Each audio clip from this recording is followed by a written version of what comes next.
Pradeep Joshi channel को subscribe करना बिल्कुल फ्री है। सब्सक्राइब करें और इस बेल आइकन को दबाएं हमारे नए वीडियोस सबसे पहले देखने के लिए।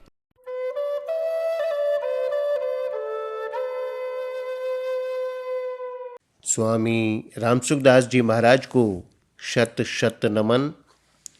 प्रश्न: संसार का आकर्षण कैसे मिटाएं?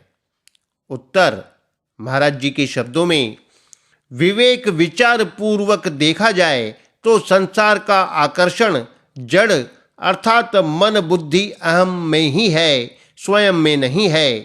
परंतु जड़ से तादात्म्य के कारण स्वयं ने इनको अपने में मान लिया है। संसार तो बहता है पर स्वयं रहता है।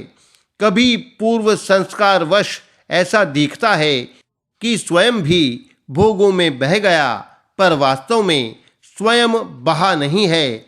प्रत्युत अहम के कारण तादात्म्य होने से उसने अपना बहना मान लिया है। स्वयं का बहना त्रिकाल में भी संभव नहीं है।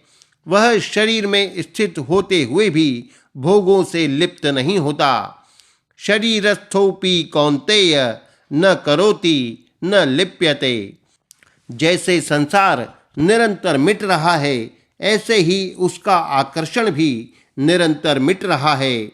उत्पन्न होने वाली यावन मात्र वस्तु मिटती है, यह नियम है। अतः उसको रखने का प्रयत्न करना भी भूल है और उसको मिटाने का प्रयत्न करना भी भूल है। इसलिए साधक को चाहिए कि वह उस आकर्षण को महत्व न दे, प्रत्युत उसकी उपेक्षा अर्थात बेपरवाह कर दे। उपेक्षा करने से वह अपने आप मिट जाएगा। जैसे पानी में मिट्टी मिली हुई हो तो हम ज्यों-ज्यों हाथ से मिट्टी को थपकाकर नीचे बैठाने का प्रयत्न करेंगे, त्यों ही त्यों मिट्टी ऊपर आएगी। अगर हम पानी और मिट्टी को बिल्कुल न छेड़ें तो मिट्टी अपने आप नीचे बैठ जाएगी। ऐसे ही परिश्रम आदि कुछ करने से संसार का आकर्षण नहीं मिटेगा। उसकी उपेक्षा करके चुप हो जाएं तो वह अपने आप मिट जाएगा और शुद्ध स्वरूप रह जाएगा। क्योंकि मिटना संसार का स्वभाव है और शुद्ध रहना स्वयं का स्वभाव है। ईश्वर अंश जीव अविनाशी, चेतन अमल सहज सुख राशि। मेरे में आकर्षण है और वह मिटता नहीं है। इस भाव से ही भोगों का आकर्षण टिका हुआ है। कारण कि हम सब सत्य संकल्प परमात्मा के साक्षात अंश हैं और परमात्मा रूपी कल्प वृक्ष के नीचे हैं।